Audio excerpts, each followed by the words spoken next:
Halo sahabat Lady Story, kita masuk ke episode spesial karena kita menghadirkan tamu yang biasanya wanita, sekarang adalah lelaki. Ada lelaki atau pria?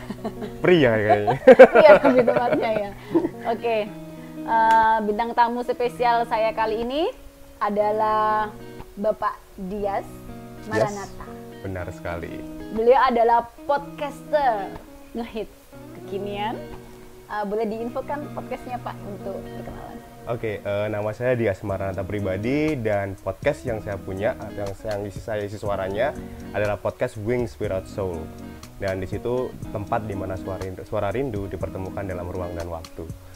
Dalam ya? Dalam banget kan kayaknya. Nah, kenapa spesial? Satu, karena bintang tamu kita malam ini adalah Bapak Dias, yang biasanya wanita-wanita sekarang bertemu dengan pria. Yang kedua, biasanya saya menginterview orang, kali ini Bapak Dias yang akan menginterview saya. Kita akan kulik-kulik semuanya. Nah, jadi seperti apa? Oke, kita tunggu pertanyaan-pertanyaan dari Bapak Dias.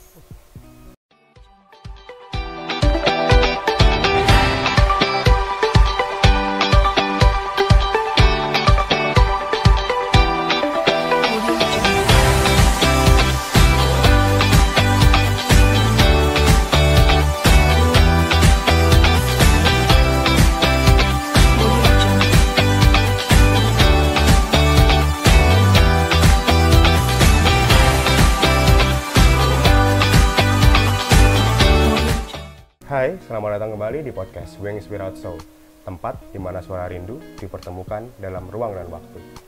Dan kali ini podcast yang sangat spesial karena saya menghadirkan satu wanita hebat yang pernah saya temui, salah satunya yang dia akan menceritakan segala hal tentang kehidupannya, tentu saja bukan kehidupan pribadinya, tapi kehidupan bagaimana dia bisa melalui semua masalah yang ada di depannya. Dan kali ini yang jadi bintang tamu adalah Yakutina Marjan. Tepuk tangan semuanya nih. Di sini kita panggil dia Ibu Tina atau kita panggil Tina aja kali ya, lebih enak gitu lebih kayaknya. Casual. Lebih casual ya. Dan Tina di sini itu adalah salah satu wanita yang saya kenal waktu saat saya kuliah di S2 Magister Manajemen kan ya. Kita satu kelas dan kita bareng-bareng nih ceritanya menimba ilmu di Universitas Airlangga pada saat itu. Dan seiring berjalan waktu ternyata si Tina ini punya banyak sekali kelebihan-kelebihan yang nggak kita duga sebenarnya. Saya sendiri kenal Tina pertama kali nggak bakal mikir bahwa ada wanita yang sekuat ini. Bukan berarti bisa kuat angkat beban ya, enggak, bukan. Tapi dia kuat dalam menghadapi masalah. Nah, kalau sekarang tolong diperkenalkan diri nih. Ini sebenarnya Tina itu siapa sih? Sebentar, saya agak merasa berlebihan ya. Duh, gitu. Kenapa kuat? Kalau kata teman kita kuliah S2, kebanyakan nyemil semen.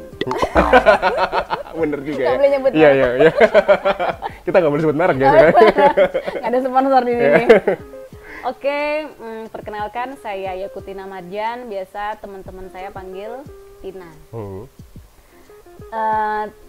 Saya merasa tidak sespesial apa yang dari Bapak Dias bilang ya, karena saya merasa wanita biasa aja dan sedang dalam proses belajar. Karena setiap fase dalam hidup saya itu adalah pembelajaran, never ending study. Itu adalah salah satu moto dalam hidup saya, yang kita nggak bisa berhenti untuk belajar. Even saat ini pun saya juga sedang continue, masih Lanjut ya. belajar lagi ya. dari sisi akademisi. Kalau dari sisi kehidupan, ya belajar itu tidak pernah berhenti. Saya sedang belajar untuk lebih ikhlas. Mungkin Allah juga sedang memberi saya kepercayaan untuk lebih kuat lagi. Oke. Seperti itu. Berarti seorang Tina ini adalah wanita yang ingin terus belajar bagaimana menjadi orang yang lebih baik lagi ke depannya. Dan tadi udah disebutin nih, lagi menimba ilmu lagi, dilanjutkan lagi nih. Berarti sekarang lagi ngambil S3 nih? Ya. Wah, Alhamdulillah dikasih kesempatan untuk lanjut lagi saya belajar S3. Kenapa? Kadang nih ya, saya ditanya orang, kenapa sih kok harus S3? Oh, ibu itu kan cukup kasur, dapur, sumur. Oh iya, nggak apa-apa. Ya kalau mau berpikir seperti itu nggak apa-apa. Tapi kalau saya beda dong, gitu kan. Kalau saya, iya memang dapur, kasur, sumur, iya. Tapi saya juga harus membekali knowledge saya, iya. Karena ibu itu kan guru pertamanya anak-anak. Benar. Nah itu juga iya, saya ingin ketika anak saya bertanya, saya adalah tempat pertama yang mereka untuk bertanya. Benar. Ketika mereka mengalami kesulitan, saya adalah orang pertama yang mereka tanya untuk advice. Seperti itu dari sisi akademisi. Dari sisi lain, kuliah itu tidak hanya akademisi, networking. Benar. Kalau misalnya kita punya usaha atau misalnya punya business challenge itu, semakin banyak teman kita itu terbuka network baru. Seperti itu. Kalau tadi udah dibahas menjadi wanita yang ingin bisa jadi advice untuk anak-anaknya dan sebagainya, sebenarnya setuju nggak statement yang mengatakan bahwa sekarang wanita ini memang ya kebutuhannya hanya di rumah aja dengan suami? Kalau seperti zaman dulu digebrak oleh Ibu Kartini bahwa wanita juga bisa equal nih dengan seorang pria. Sebenarnya statement itu untuk zaman sekarang yang memang sekarang sudah zaman modern dan sekarang semua teknologi sudah ada, bisa nggak sebenarnya wanita survive dalam hal seperti ini? Bisa banget. Gak sedikit juga kan saat ini wanita tuh yang berkarir tetapi mengutamakan keluarga pun juga seperti itu. Jadi bukan berarti wanita bekerja tidak take care of their family, belum tentu gitu. Karena wanita itu menurut saya multitasking. Nggak tahu ya kalau lelaki, kadang sih kalau cowok itu kadang nggak bisa, kalau udah fokus A ya A, fokus B ya B, bener harus satu-satu. Kadang misalnya dalam satu waktu mereka agak keteteran, tapi kalau wanita itu lebih bisa multitasking, mungkin bisnis juga, family juga, kerjaan juga, kuliah juga, nah itu lebih possible. Lebih possible ya. Tapi ada juga pendapat-pendapat yang ya wanita itu di rumah, wanita itu mendidik anak-anak. Menurut saya itu pilihan, hidup itu pilihan ya. Silakan kalau misalnya memang wanita itu memutuskan untuk mengabdi kepada suami karena memang surga itu kan di bawah suami ya. Surga wanita ya. Ya, surga wanita tuh mudah untuk masuk surga di bawah suami. Nah kalau misalnya memang memilih itu dan berdiskusi dengan suaminya dan suaminya berkehendak untuk dia di rumah, ya itulah surganya. Tetapi ketika wanita ini ingin berkarya, ingin berkolaborasi di luar sana, berdedikasi, as long as suami itu ridho, menurut saya sih nggak ada masalah. Nggak ada masalah. Yang penting ada komunikasi juga. Ya, berjalannya juga sejajar gitu ya. Maksudnya kepentingan keluarga juga jalan, kepentingan di luar pun juga jalan. Artinya take care of home itu kan bukan berarti kita yang harus masak, kita yang harus bersih-bersih. Ya kan sekarang ada neni yang bantu. Kan kita cuma bisa bapak sukanya menu ini.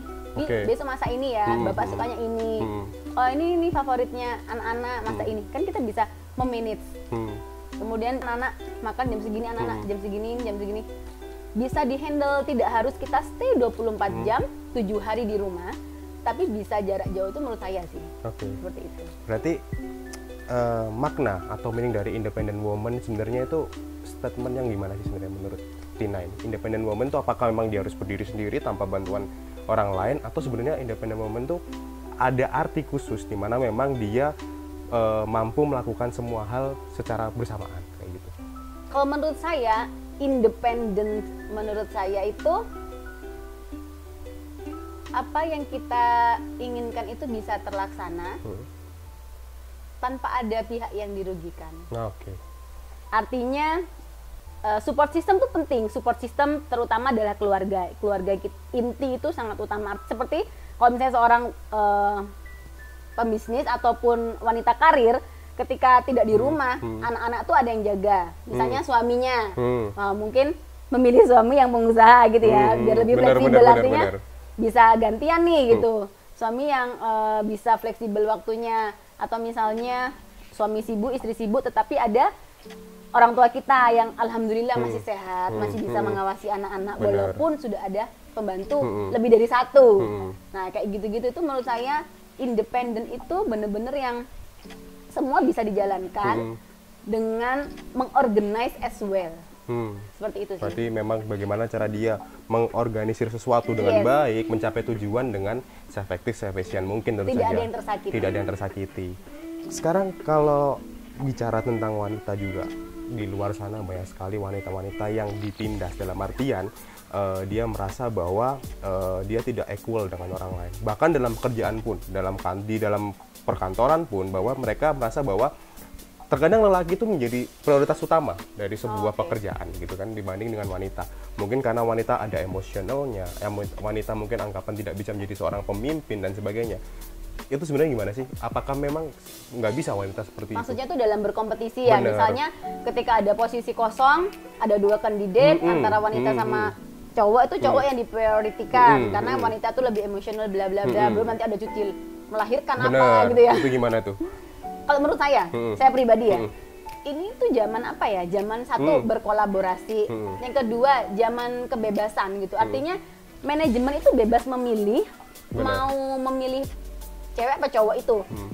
Kalau saya pribadi sih, as long as saya tuh bervalue dan emang manajemen itu memberikan semacam apa ya, kepercayaan, ya why not? Kalau saya kayak gitu.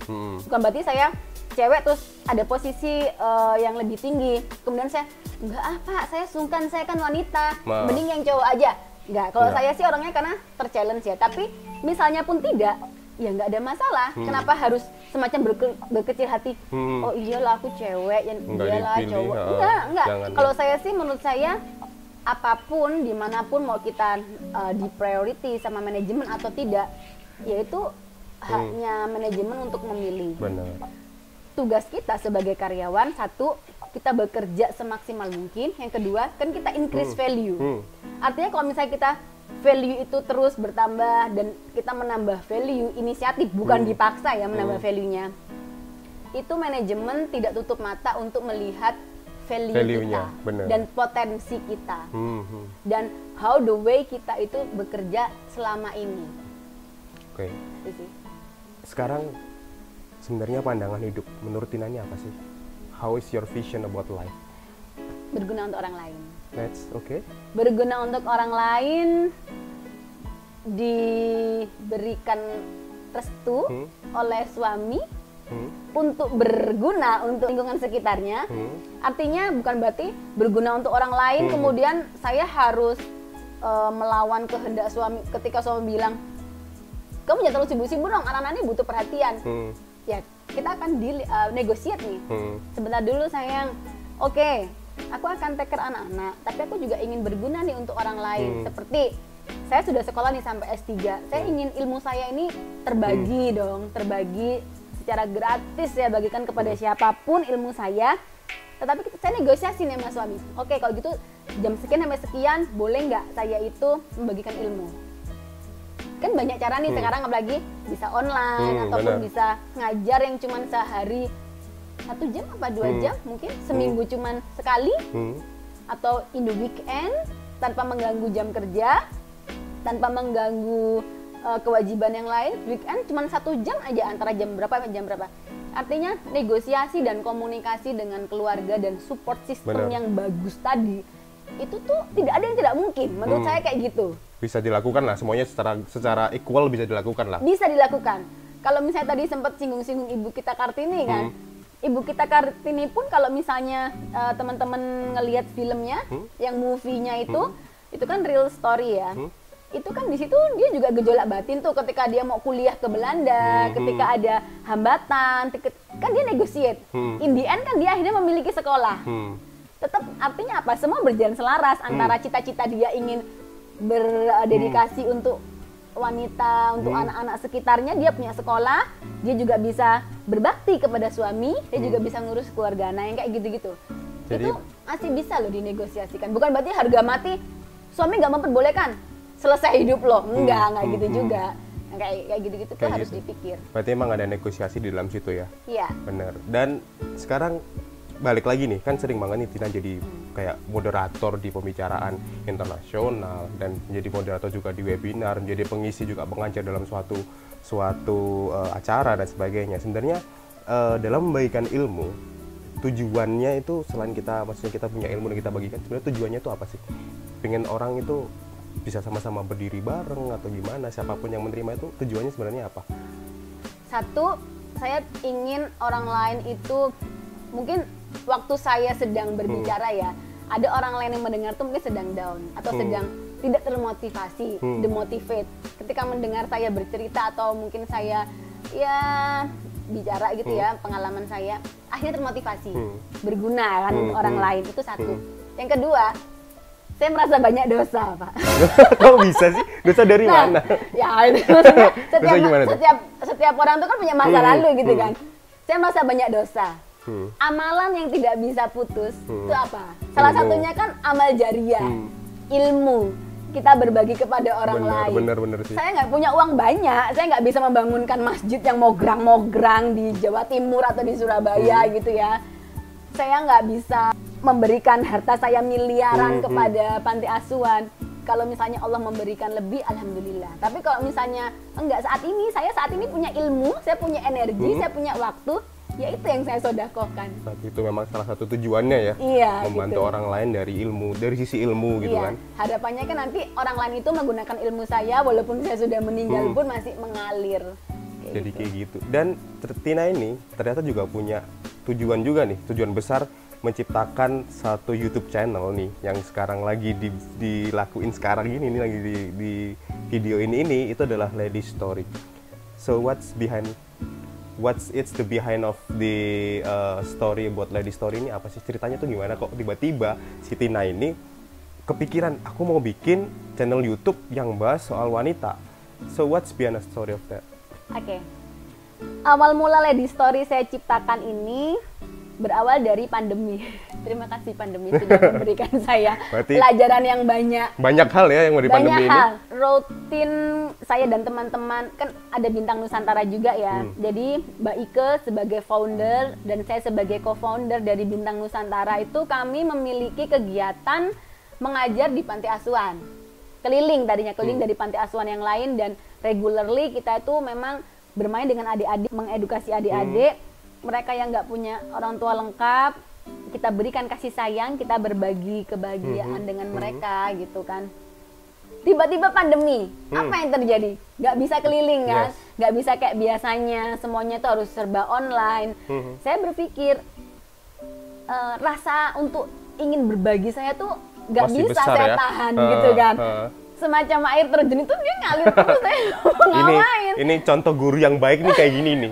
Dia pokoknya maunya ilmu itu dibagiin terus kan. Jadi nggak bisa tuh mau dipendem, air tuh udah kayak mau jebol gitu. Nggak bisa, ini saya harus berbagi lewat apa gitu. Nah saya banyak lah ya youtuber yang baru muncul karena because of the pandemic gitu kan. Tapi kebanyakan tuh kalau saya lihat-lihat ada juga yang lucu-lucu, kemudian daily life mereka, kehidupan sehari-hari, dan beberapa itu kan kebanyakan memang artis.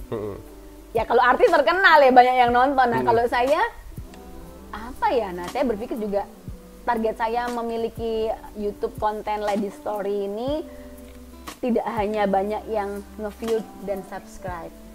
Lagi-lagi ini adalah ajang saya untuk berbagi pengalaman, bukan saya, orang-orang yang saya interview maksudnya, untuk berbagi pengalaman dan inspiring others gitu kan, memotivasi wanita-wanita lain yang mungkin ada yang sedang terkena musibah.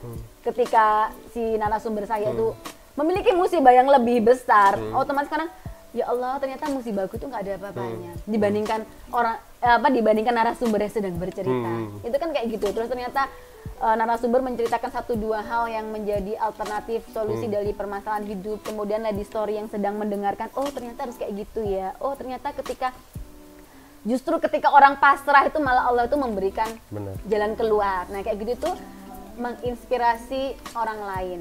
Dan ada lagi tagline-nya Lady Story. Apaan tuh? Inspiring others, pahami wanita untuk pahami dunia. Kenapa coba? Kenapa itu? Itu dalam banget loh, coba bayangin. Pahami wanita untuk pahami dunia. Berarti memang kita harus memahami wanita untuk mengetahui isi dunia kan? Karena gitu, kalau bapak-bapak di luar sana ya tidak paham wanita, hancur dunianya. Bener tuh. Itu ya di luar sana. Semua ini behind the scene dari seorang pria itu adalah wanitanya. Hancur. Bener tuh. Bisa nggak dibukain pintu rumah. Apalagi nih, bisa nggak dibukain pintu kamar. Bisa nggak dimasain. Bisa nggak ketemu anaknya. Nah, wanita itu udah kayak dunia. ketika lelaki itu bisa memegang wanita, dunia sudah dipegang. Pahami wanita untuk pahami dunia. Itu tagline-nya dan itu nyata. Memang kejadian di mana-mana kan? Curhat. Curhat diri sendiri ya, harus memahami wanita. Wanita tuh unpredictable. Bener. Nah, artinya walaupun ini channel YouTube Lady Story Talk Show, tetapi laki-laki itu wajib nonton loh untuk memahami permasalahan wanita, sekitar wanita. Mungkin aja istrinya di rumah atau pacarnya di rumah lagi mengalami masalah yang sama, mungkin bisa belajar dari situ sehingga nggak kena marah, nggak kena omel, pintunya nggak dibukain kan bahaya. Correct. Apalagi nggak dibukain pintu kamar. Bener, ya? Nah, itu bahaya tuh nggak pintu kamar.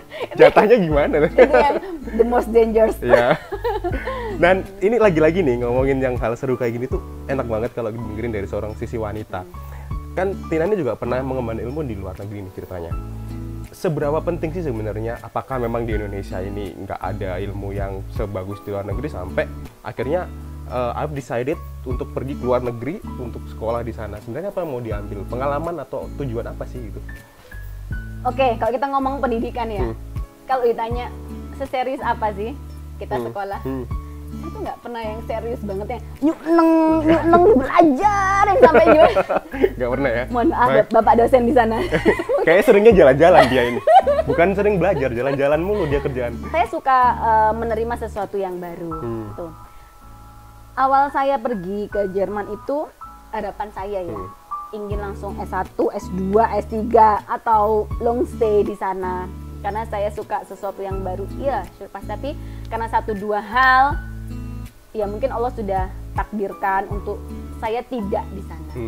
Akhirnya hanya sebentar saya di sana, tanpa S1 bahkan gitu. Yang saya cita-citakan ya minimal S1 tadinya, S1, S2, S3. Tapi ternyata 1-2 di tengah-tengah saya harus balik ke Indo, harus memilih kembali ke keluarga. Jadi saya lanjut di Indonesia gitu. Berarti emang bukan prioritas harus di sana, enggak ya? No, bukan prioritas, sebenarnya di mana saja. Cuma waktu itu kan emang ada kesempatan. Karena kan waktu itu saya sempat belajar di Goethe Institute. Nah, di situ tuh ada opportunity. Jadi saya mencoba, men-challenge diri saya, alhamdulillah bisa berangkat. Bisa berangkat ke sana. Gitu, iya. Keren banget loh. Bahkan saya sendiri itu mau kuliah di luar negeri, itu syaratnya banyak dan banyaknya nggak lulus gitu kan. Ternyata Tina ini pernah lulus, cuman karena keadaan harus balik lagi ke Indonesia Yang gitu paling dalam hidup saya itu yang paling agak nyesek tuh pengennya kan S3 di Belanda. Sudah korporasi sama profesor pembimbingnya gitu kan. Sama supervisornya tuh sudah tektokan, sudah nanti mau neliti apa. Ini sudah ya almost accept. Tapi karena suami saya nggak kasih, saya nggak berangkat loh. Berarti memang benar-benar karena suami nggak boleh, jadi nggak boleh ya, gitu? Iya, karena saya berpikir, ya saat itu saya sebagai istri itu emang ridhonya tuh ya di suami, ya sudah. Ya, bener, dan saya nggak berkecil hati terus saya langsung, nangis merangrong, enggak. Ya sudah, ikhlas aja. Maksudnya ada hikmahnya kan ya? Ada hikmahnya. Memang mungkin saya harus di sini. Gitu. Ada juga si Tina ini ternyata selain juga dia pendidikannya sangat kuat, dia juga punya banyak bisnis yang lagi dijalanin. Ternyata dia juga bisnis women gitu loh. Jadi nggak hanya pendidikan, nggak hanya keluarga yang diurus, karena kita tahu sendiri Tina juga pengurus keluarga yang sangat luar biasa. Tapi ternyata dia juga membagi waktu, sedikit waktunya untuk bisnis. Itu kayak membagi waktu sendiri buat saya sendiri, yang seorang pria yang nggak jelas ini gini kan. Itu bingung mau bagi waktu untuk keluarga, untuk untuk diri sendiri, untuk pekerjaan. Ini malah ditambahin sama bisnisnya gitu. Agak berlebihan sebenarnya. Tapi berlebihan, tapi itu benar kan? Karena posisi wanita dalam membagi waktu lebih hebat dibanding dengan seorang pria. Tadi dibilang multitasking itu emang benar, karena masih disempet buat ngurusin bisnis sebenarnya. Jadi caranya gimana sih? Oke, salah satu cara tuh ya gini, kita hidup tuh 24 jam. Kadang kalau misalnya kita mengevaluasi diri ya, dari 24 jam itu berapa jam produktif kita di kantor, oke lah, 9 to 5 lah. Ya, 9 to 5 lah ya. Setelah itu ngapain? Oke, pulang ngurus anak. Ya, kalau anak tidur, kalau anak udah tidur nih, mau ngapain? Saya tipe orang yang susah tidur nih, kebetulan.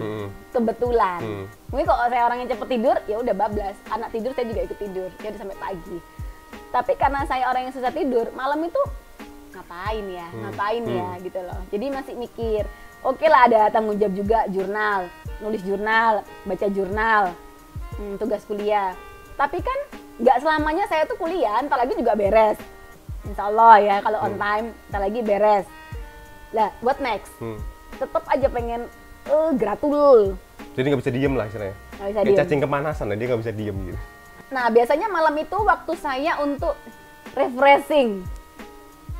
Jadi buat refreshingnya itu buat apa tuh? Buat create kerjaan. something idea, Oh my God. new idea. Kalau aku refreshing, kalau saya refreshing ya nonton TV, nonton Ya, video. sometimes I did also.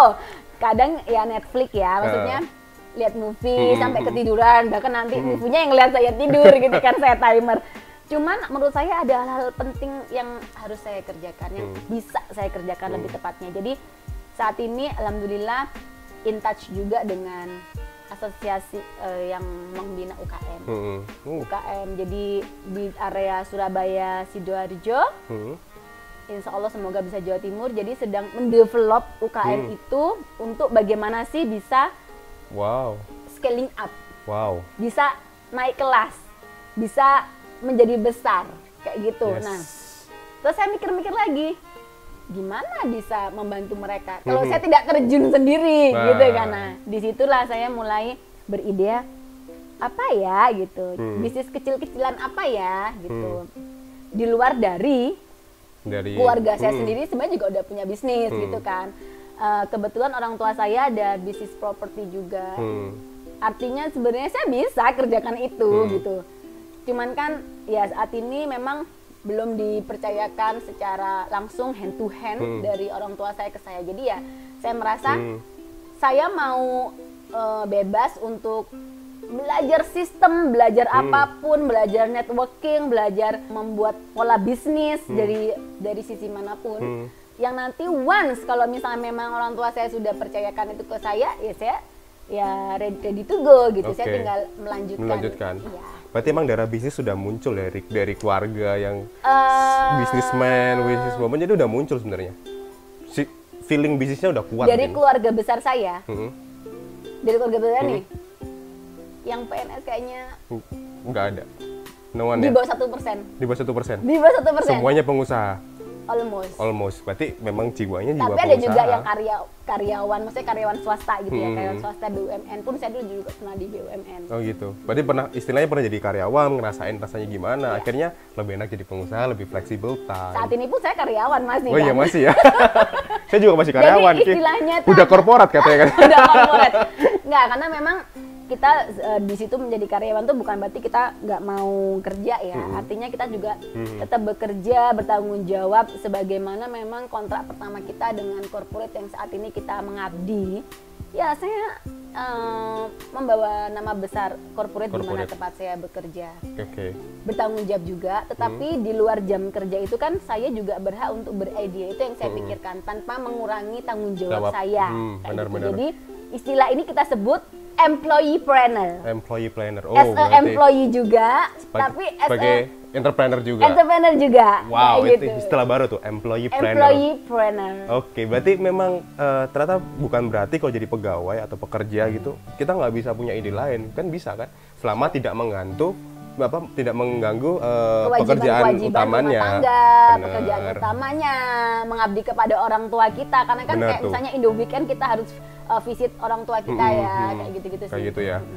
So Tina ini terkenal, bukan terkenal sih, jadi ceritanya ini kan gitu kan, you change a lot gitu kan, kamu berubah banyak dari Tina yang dulu sampai Tina yang sekarang gitu kan, dari yang Tina banyak pengalaman gitu kan, Tina yang banyak pengalaman dengan Tina yang sekarang itu banyak orang yang mengatakan bahwa ada sedikit perubahan di mana mungkin sekarang jauh lebih mature lah dalam arti pikiran lebih mature.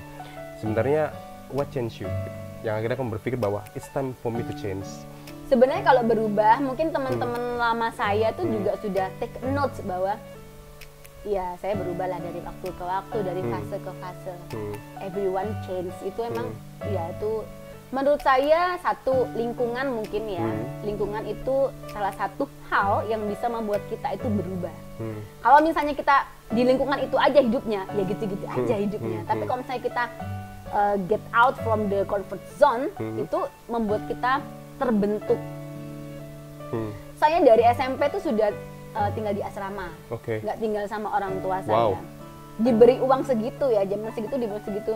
Cukup nggak cukup ya segitu. Nah itu sudah mulai belajar mengatur manajemen keuangan gitu kan. Kayak beli deterjen, pengharum, terus cemilan dibuat kita sambil belajar nyemil gitu kan. Terus ya kayak lotion, sampo, apa-apa. Mau nggak mau harus cukup uang segini. Nah kayak gitu. Ketika SMA saya balik nih ke Surabaya, tinggal sama orang tua saya. Tetap nggak bisa diam. Saya itu waktu itu SMA itu full day school. Salah satu-satunya waktu itu ya. Sekolah yang full day school? Full day school negeri di Surabaya. Itu cuma SMA saya. Oke. Satu-satunya. Satu-satunya? Satu-satunya. Nggak ada lain. Jadi pulangnya itu sore jam 4:15 apa kayak gitulah. SD pun saya full day school, SD. Dari SD itu full day school, kemudian SMP asrama, SMA full day school. SMA full day school tuh nggak cuma di situ hidup saya. Pulang sekolah itu saya masih les. Pernah les penyiar presenter di grupnya Jawa Pos itu. Terus les bahasa Jerman. Berarti udah kepikiran buat ke Jerman waktu itu ya? Sudah kepikiran. Sudah, saya modelnya kan emang sudah berpikirnya aja. Jadi kayak step by step. Anak tangga mana yang harus saya lalui. Walaupun memang ada plan A, plan B di situ ya. Tapi saya sudah men-set up itu sudah jauh gitu. Nah, udah kepikiran ke Jerman, walaupun memang berakhir nggak bisa jadi, lama, nggak bisa lama. Oh, it's okay, itu memang mungkin Allah sudah atur semua. Saya juga nggak ini. Gitu. Jadi intinya itu hidup saya tuh sibuk, itu dari kecil. Dari kecil ya. Sudah. Dari SD. Bahkan dulu itu kalau saya pulang sekolah SD full day school itu saya masih les loh. Les sampai saya masih inget banget salah satu wali murid temennya mama saya ngecerita saya itu loh, ibunya si ini tuh ngomong ke mama. Iya Bu, gimana ya anaknya ibu itu udah kok masih minta les lagi. Anak saya ini nggak mau, katanya capek ma. Saya juga gitu. Saya waktu pulang sekolah nggak mau les lagi. Saya pulang sekolah ya sudah pulang tidur. Nah, saya ini malah minta loh. Jadi malah minta sendiri, ma aku pengen les ini, pengen les itu, pengen les ini. Malah sampai mungkin orang tuanya tuh kayak gila nih anak nggak ada capeknya kali ya. Walaupun sekarang saya punya anak, tapi anak saya tawarin nih, Mas, mau nggak les kumon, mau nggak les ini, les itu. Enggak mah capek. Waktu itu sempat, Mas mau nggak les robot? Iya mau. Oke. Robotik, kids robo kids gitulah. Nah terus berjalannya waktu SD dia full day. Mas masih mau lanjut les? Enggak mah capek mah. Oh ya sudah kita stop dulu. Alhamdulillah di sekolahnya tuh ekskulnya ada robotika. Akhirnya yaudah ikut ekskul aja. Jadi alhamdulillah nggak perlu les ke sana kemari karena kan dia juga energinya capek juga gitu. Dan kesibukan saya itulah yang mengajarkan saya bagaimana mengatur waktu. Time management. Time managementnya udah bagus dari kecil ya. Tata cara kapan harus berhenti, kapan harus bekerja, sudah harus tahu. Tubuhnya ini udah ada jamnya kayaknya. Jam segini waktunya istirahat nih, jam ini waktunya ini. Tapi jangan salah loh ya. Alarm tubuh itu memang harus kita perhatikan, artinya kesehatan. Karena saya tuh darah rendah kan. HB saya juga rendah. Tapi kalau sudah mulai kecapean tuh udah mulai kayak demam, lemes itu udah pasti saya stop. Walaupun kadang malam tuh kan susah tidur. Tapi kalau saya udah ada alarm tubuh yang lemes, agak demam badan itu saya langsung paksa tidur. Berarti udah kayak gitu. Iya, artinya sesibuk apapun kita, kalau misalnya kita sakit ya mau ngapain gitu ya. Udah lebih baik sehat itu paling penting lah intinya kayak gitu ya. Dan sekarang sudah mau ending untuk conversation-nya ini udah pertanyaan. Jadi orang somehow people change juga dipengaruhi ada satu masalah, ada satu ketakutan, ada satu titik balik yang akhirnya dia titik rendah lah dalam kehidupan dia. Sehingga banyak sekali orang yang akhirnya berubah atau orang yang akhirnya this is how I survive, this is how I stand up for something gitu kan ya. So menurut Tina dalam kehidupan sampai saat ini, hal berat apa yang pernah dihadapi dan atau mungkin titik terendah apa yang pernah dihadapi dalam kehidupan sehingga you think something that pada saat itu mungkin stres atau mungkin pernah apa istilahnya jatuh atau mungkin tidak ada hasrat untuk melakukan sesuatu, itu apa dan apa yang membuat Tina ini buat bangkit lagi? Gak dalam ya nih ngomongnya. Gak dalam nih karena ini salah satu. Tapi masih pernah ketemu Tina yang hidupnya masih happy doang kan? Masih ketemu ya. Yang sebelum itu nggak ngerti apakah pernah melalui hal yang titik terendah kan kita nggak ngerti karena sama people bisa berubah karena ada titik terendah dan then dia survive dan dia akhirnya berubah gitu kan. Apakah Tina seperti itu atau gimana tuh? Cita-citanya anak muda zaman sekarang itu apa sih? muda sukses, kemudian kaya raya masuk surga. Bisa semua kan ya, semua juga kepingin kayaknya. Happy, kaya raya masuk surga, nggak ada sedihnya. Gitu. Pengennya gitu, tapi kadang kalimat happy itu menjadi bumerang gitu kan. Happy seperti apa gitu. Kadang ya agak susah ya kita ngomong yang happy yang harus ini. Nah, kalau pengalaman titik terendah satu yang tadi itu ya, sebenarnya saya tuh ketika saya ingin memiliki mimpi untuk PhD di luar negeri, itu salah satu impian saya. Impian saya ini saya create dari saya SD mau SMP. Satu, saya tuh kadang mikir gini, duh, lihat ibu itu ya kerja pakai blazer, naik mobil, looks cool ya, looks cool nih. Zaman masih ingusan gitu ya, ngeliat gila ya ibu itu naik mobil kerja pakai blazer, pakai high heels. I did already, alhamdulillah. Orang itu ya sampai sekolahnya tinggi, jadi profesor, alhamdulillah. Masih proses gitu kan, dikasih kesempatan Allah, dikasih rezeki juga untuk kesana. Punya anak, alhamdulillah gitu kan. Semuanya alhamdulillah. Tapi pernah pada fase ketika saya kerjaan alhamdulillah, pendidikan alhamdulillah, terus keluarga alhamdulillah. Waktu itu bersama suami pengen banget nambah momongan. Kita tuh berusaha hampir setahun saya sama suami itu keluar masuk dokter untuk program hamil. Nggak dapet. Sampai pada titik pasrah. Lah kok malah dapet? Gitu loh, lah kok moro-moro hamil? Tiba-tiba hamil gitu ya? Berarti emang diberikannya tepat waktu kadang kan? Punya suami kan tadi. Punya suami. Kalau nggak punya ya nggak ngerti. Itu yang bahaya kan? Alhamdulillah waktu itu beres kita ngajar kelas inspirasi di Lombok, ingat banget saya, di Lombok Utara. Di Lombok Utara, di Selengan itu sebelum gempa. Jadi kita ngajar itu bulan Februari kalau nggak salah ya. Nggak lama gitu kan gempa Lombok Utara. Nah pulang dari ngajar itu kita begini, Hani kita extend yuk honeymoon gitu. Karena after nikah itu kita belum sempet honeymoon. Jadi mumpung anak-anak di rumah sama mumpung Kayus di rumah sama omanya, kita lanjut extend untuk honeymoon. Lah pulang tuh alhamdulillah ya dapet Nafiza gitu. Ketika pasrah, ketika ya udah los santai gitu. Itu alhamdulillah dapet. Di situ saya tuh sebenarnya agak insecure. Ya Allah, nih menggerojok saya dengan rizki cobaan apa nih yang saya terima. Itu saya tuh sempat nyetir mau berangkat kerja itu sambil tenger-tenger apa ya? Ngelamun lah. Iya, ngelamun gitu kan. Mikir gitu. Apa ya cobaan yang mau saya terima nih? Kok alhamdulillah tuh kayak semua tuh diberikan kemudahan untuk mencapai apa gitu mimpi saya. Pada titik merasa so happy. Nah, nggak lama itu ya, jadi saya dikasih cobaan sama Allah gitu ya. Mungkin suami saya itu lebih disayang. Jadi Allah memanggil duluan. Tapi tetap saya alhamdulillah lagi nih, nggak selesai kalimat alhamdulillah karena saya berpikir kalau waktu itu saya nggak kerja, misalnya ya. Kalau saya nggak kerja itu anak-anak saya gimana, SPP-nya virus gimana, Nafiza masih bayi 5 bulan, itu gimana. Akhirnya serba what if, kayak gitu kan. Tetapi what if yang positif saya akan berpikirnya. Sebenarnya what if yang negatif tuh ada banget. Misalnya, coba kalau aku ngelarang dia gini gitu, mungkin dia nggak akan gitu, nggak akan. Nah, itu kan, tapi buat apa gitu loh. Maksudnya what if yang negatif itu kalau saya pelihara tuh ngapain? Itu saya merasa itu menggerogoti energi. Nah akhirnya saya what if-nya itu saya arahkan ke what if yang positif. Alhamdulillah masih kerja, masih misalnya ditinggal suami juga masih bisa bertahan hidup lah gitu kan, layak gitu. Ya walaupun nggak yang mewah atau berlebih-lebih gitu. Ya tapi ada lah untuk anak, untuk keluarga, melanjutkan hidup untuk anak kayak gitu sih. Itu titik balik saya itu yang merasa ya memang harus alhamdulillah gitu.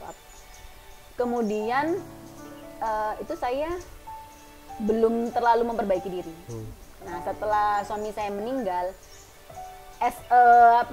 social point of view, kita punya norma sosial. Nah, norma sosial ini yang agak susah kita handle.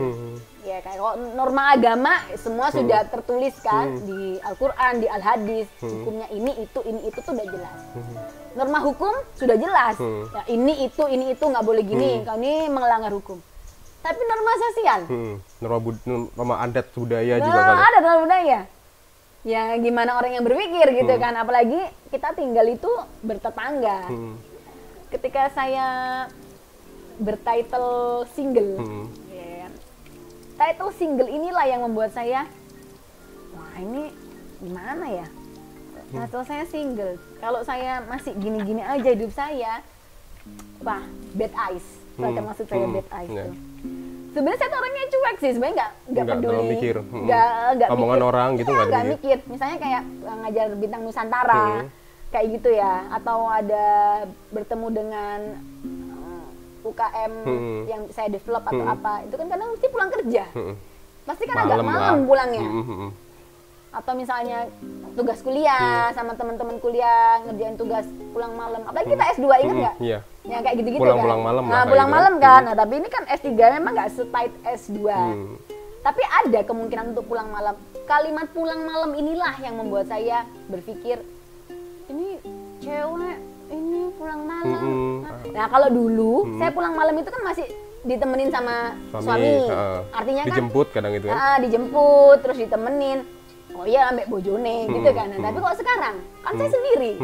Nggak ada suami. Stigma itulah yang orang akhirnya. Nah, mau ngajak anak juga kan nggak, kasihan lah anak masih kecil pasti. Terus harus nungguin saya discuss with someone atau misalnya diskusi apa. Kalimat sendiri ini yang membuat saya mencoba berubah.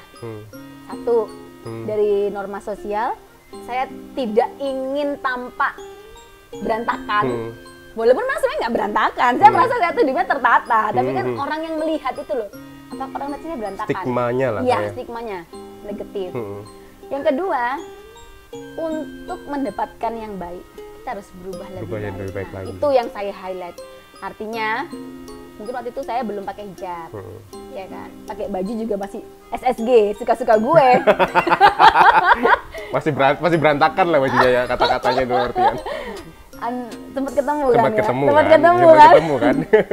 Yang kayak gitu-gitu itu dari mindset saya yang pulang dari Jerman itu, bodo amat ide biru gue, ngapain ngurus, nggak ngasih makan. Nah itu tuh ada pemberontakan dalam otak saya seperti itu ada banget. Nah cuman kan itu lagi mungkin bertambahnya usia ya. Benar. Nah, akhirnya masih memperhatikan pemikiran orang, norma sosial, kemudian nama baik keluarga besar. Ya sudah, akhirnya saya berubah menjadi lebih baik. Lebih baik lagi. So, sekarang sebenarnya pesan apa yang mau disampaikan buat Tina, buat semua wanita di luar sana yang mungkin menghadapi hal yang sama atau mungkin sedikit sama atau malah yang lebih parah dibanding Tina mungkin keadaannya. So, what is your message to all women in the world yang sekarang lagi dengerin podcast ini atau yang sekarang lagi dengerin Lady Story atau lihat Lady Story juga? Sebenarnya apa yang mau disampaikan supaya kalian tuh nggak sendiri, kalian tuh bisa survive. Oke, pendengar podcast Wings Without Soul. Wings Without Soul. Di mana rindu dipertemukan dalam ruang dan waktu. Itu dalam loh itu. Dalam itu ya. Dan Lady Story di sana yang sedang mendengar saya, sahabat Lady Story kalau saya panggilnya, sahabat Lady Story. Pesan saya sebenarnya sih sudah banyak mungkin di episode sebelumnya sahabat Lady Story itu mendengar pesan-pesan dari para narasumber yang sudah pernah saya hadirkan di episode Lady Story. Tetapi kok dari saya pribadi tidak jauh beda. Artinya sebagaimanapun besar masalah yang kita hadapi itu pasti ada solusi. Dan satu kuncinya, memohon. Kalimat memohon ini saya baru temukan dengan 100% kesadaran. Kemarin itu masih belum 100%. Dari tadi pagi kebetulan saya kan bergabung dengan komunitas pengajian Titik Balik. di titik balik tadi pagi itu ustazahnya memberikan kesadaran kepada saya. Alhamdulillah masih diberikan kesempatan untuk ngaji online, recharge energi jiwa, jiwa. Jiwa yang kosong mungkin. Nah situ kalau misalnya kita sakit, yang menyembuhkan obat atau Allah? Simple sih pertanyaannya. Benar. Mau kita minum obat sebagaimana banyak, kalau misalnya kun fayakunnya nggak ada ya nggak ada, gitu kan. Mau kita nggak berobat, nggak minum vitamin, nggak apa, kalau misalnya Allah bilang kamu sehat, kita memohon berdoa, ya Allah beri kesehatan, dan kita sehat, ya sudah sehat. Artinya memohon itu sih kalimat yang pantas untuk saya bagikan kepada sahabat Lady Story semuanya. Jangan berhenti untuk memohon. Gitu. Jadi seberat apapun cobaan hidup kita, serusak apapun kita saat ini dan masa lalu mungkin, terus memohon untuk ampunan, terus memohon untuk masa depan, dan merengeklah. Merengeklah. Merengek pada Tuhan pastinya. Ya, dan beberapa, kalau misalnya di agama lain kan juga ada ya. Mintalah padaku, maka kau akan kuberi.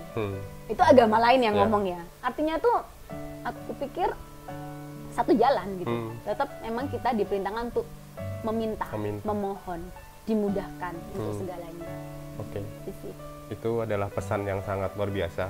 Jadi memohon adalah salah satu jalan kita, tidak hanya mungkin wanita ya, bukan pria pun, dan adalah ketika kita memohon maka kita akan diberikan yang terbaik. Bukan berarti yang diberikan yang kita butuhkan, tapi diberikan yang terbaik.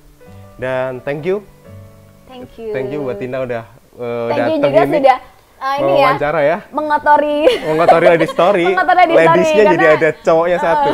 Dan jelas saya bukan setengah ladies ya, tolong. Masih normal Anda. Masih normal. Dan thank you banget sudah juga jadi wawancara di podcast kita di Wings Without Soul. Jadi salah satu narasumber yang luar biasa banget ceritanya. Dan terima kasih juga udah dibuat join di sini di Lady Story. Dan ini untuk sahabat Lady Story yang ingin mendengarkan podcastnya Pak Dias, boleh disebutkan nggak harus boleh klik kemana? Podcastnya bisa didengerin di Spotify dan Apple Podcast. Langsung aja klik atau search di Wings Without Soul, nanti akan keluar di sana podcast cerita-cerita menarik, tempat di mana suara rindu dipertemukan dalam ruang dan waktu. Dan tentu saja di podcast ini juga bakalan saya beritahu semuanya untuk cek channel YouTube Lady Story, dan khususnya wanita-wanita di luar sana, wanita strong, wanita kuat, yang mereka ingin menjadi wanita independen, yang wanita yang luar biasa untuk keluarganya juga, langsung cek YouTube channel Lady Story. So, thank you Tina, sudah ketemu malam ini udah ganggu waktunya ini gitu kan ya. Aku juga yang thank you banget. Oke.